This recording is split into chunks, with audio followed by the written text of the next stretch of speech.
ولو يؤاخذ الله الناس بظلمهم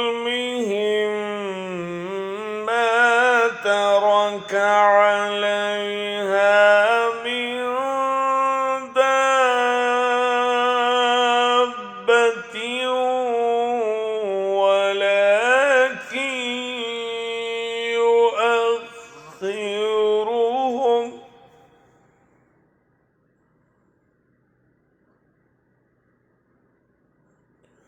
ولكن يؤخرهم إلى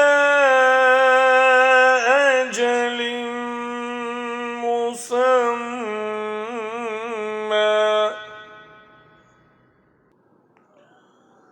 فإذا جاء